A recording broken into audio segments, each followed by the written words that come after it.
রক্ষার বার্তা সাধারণ মানুষের মধ্যে ছড়িয়ে দিতে সাইকেলে চেপে দেশের বিভিন্ন রাজ্য ভ্রমণ করলেন বছর ৮৮ যুবক কৌশিক দাস।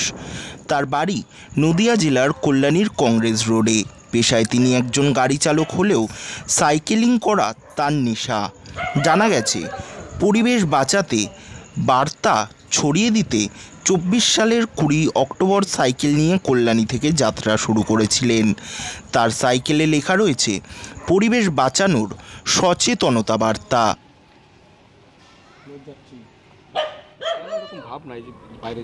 আমি সম্ভবত প্রথম থেকে আমি একজন পরিবেশ প্রেমী বলতে পারি নিজেকে, কারণ আমি প্রচুর অ্যাক্টিভিটি করি এরকম সাইকেল নিয়ে বিভিন্ন জায়গায় যাওয়া, মানুষকে সাইক্লিংটাকে প্রমোট করা, এবং তাছাড়াও আমরা জিরাট, আমাদের হুগলি, চন্দননগর এইসব জায়গায় গিয়ে যখন রাস্তা ওইদিকে তৈরি হচ্ছিল সেই সময় কিন্তু আমরা প্রচুর গাছ লাগিয়েছি। আমাদের এখানে একটা সাইকেলের কমিউনিটি আছে, সেখানে আমাদের সিনিয়র দাদা আছেন, সে দাদার উদ্যোগে আমরা প্রচুর জায়গায় লাগাই এবং যেখানে যেখানে আমাদেরকে ডাকে সেখানে গিয়েও আমরা গাছ লাগাই। এবং একসময় আমার মনে হয়েছিল যে আমি সাইক্লিংটাকে যেহেতু এত ভালোবাসি, তো আমি চেয়েছিলাম যে এই বার্তা আরও লোকের কাছে ছড়িয়ে দিতে। অ্যাজ এ বাঙালি নিজের প্রাউড ফিল হতো এবং আমি চেষ্টা করেছিলাম, জানতাম না যে আমি করতে পারবো, প্রথমে শিওর ছিলাম না, কিন্তু মানুষের সাহায্যে, আমার বন্ধুদের সাহায্যে, আমার ফ্যামিলির সাহায্যে আমি যে আজকে কমপ্লিট করে আসতে পেরেছি তার জন্য আমি খুবই গর্বিত এবং আমার বন্ধুদের কাছে আমি খুবই প্লিজড হয়ে রয়েছি যে তারা আমাকে। এছাড়াও রয়েছে মহিলা সংক্রান্ত ঘটিত ঘটনা রোধের বার্তা। ইতিমধ্যে উড়িষ্যা, বিহার, মহারাষ্ট্র, কেরল, উত্তরাখণ্ড তথা গুজরাট, পাঞ্জাব, হরিয়ানা, দিল্লি, জম্মু কাশ্মীর সহ একাধিক রাজ্য ভ্রমণ করেছেন।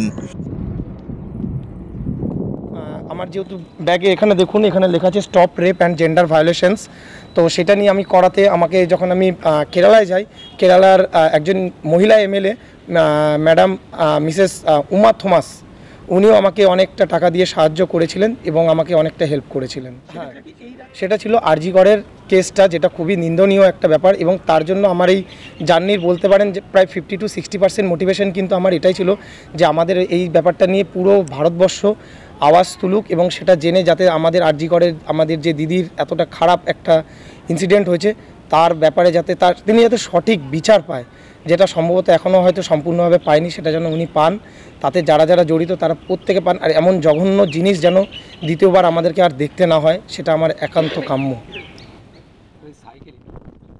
কৌশিক বাবুর এই যাত্রার সফর সঙ্গী ছিল সাইকেলের কেরিয়ারে সাজানো ছোট্ট সংসার। ছিল টেন্ট, কম্বল থেকে শুরু করে জামা কাপড়, জলের পাত্র, এছাড়া ছিল সাইকেল সারানোর জিনিসপত্র। যখন আমি সাইকেলে গেছি, আমার এখানে টেন্ট আছে যেটাতে আমি থাকতাম যে কোনো জায়গায়। টেন্ট ছাড়াও আমি আমার স্লিপিং ম্যাট্রেস, কম্বল, একটা আমার বডি ওয়ার্মার, প্রচুর জামা কাপড়, 3 সেট জামা কাপড় ছিল। তাছাড়াও মেডিকিট এমনভাবে ছিল যাতে আমি আরও অন্য একজনের সেবা করতে পারি, অন্য কারোর হয়ে গেলে তাকেও যাতে আমি ট্রিটমেন্ট করতে পারি, শুধু নিজের নয়। তাছাড়াও আমি সবসময় পিঠে আমার একটা বিশাল বড় ব্যাগ থাকতো যার মধ্যে 3 লিটার জল, সেটা আমি পাইপ দিয়ে খেতাম, হাইড্রেশন প্যাক। কখনো কখনো যদি আমার খুব গরম লাগতো সেই মুহূর্তের জন্য আমি তাতে আমাদের যে ইলেকট্রোলাইট হয় সেটা আমি অ্যাড করে সেটাতে চালাতাম। এবং তাছাড়া আমার সাইকেলে জল আরও 1.5 লিটারের জলের এক্সট্রা ক্যাপাসিটি থাকতো। এছাড়াও স্টোভ, ওভেন সব কিছু থাকতো।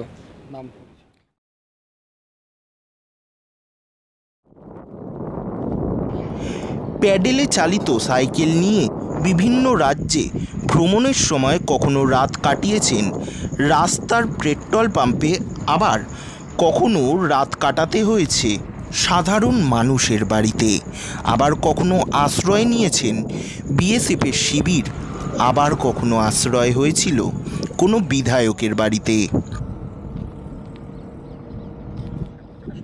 না, আমি প্রচুর সুবিধা পেয়েছি এবং প্রচুর সাহায্য পেয়েছি। সবথেকে বিশেষ করে আমার যেটা মনে পড়বে এবং আমার কাছে চিরস্মরণীয় হয়ে থাকবে সেটা হচ্ছে তেলেঙ্গানাতে যখন গেছিলাম, সেখানকার এমএলএ মিস্টার জগমোহন রেড্ডি, উনি আমাকে যে পরিমাণ সাহায্য করেছেন এবং আমার ব্যাপারে যখন উনি জানতে পারেন, উনি নিজে আমার কাছে এসেছিলেন একজন ছেলেকে দিয়ে এবং আমাকে তার সম্পূর্ণ সিটি ঘুরিয়ে দেখিয়েছেন তিনি কী করেছেন।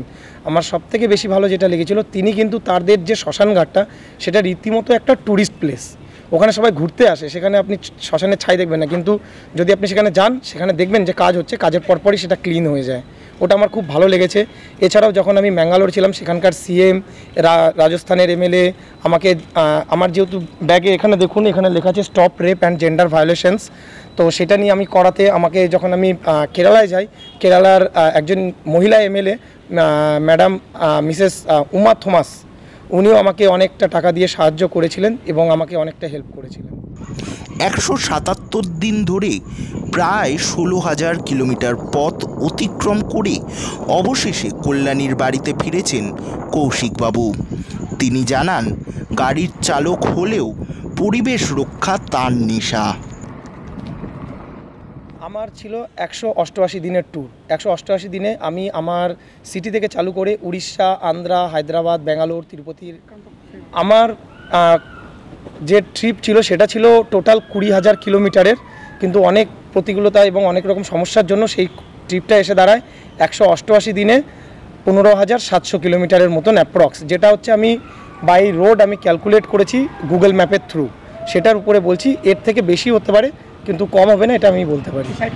সাইকেল করে সম্পূর্ণ, শুধু দুবার আমার সাইকেল খারাপ হয়ে গেছিলো, যেটা একদম রাজস্থানের ডিপ মরুভূমিতে আমার খারাপ হয়ে গেছিলো। তখন আমি আশেপাশে কিছুই ছিল না, সেই মুহূর্তে আমাকে ওখানে একজন লরি নিয়ে যাচ্ছিল, সে আমাকে প্রায় 200 কিলোমিটার দূরে ছেড়ে দিয়ে আসে, কারণ 200 কিলোমিটার মধ্যে কিচ্ছু ছিল না।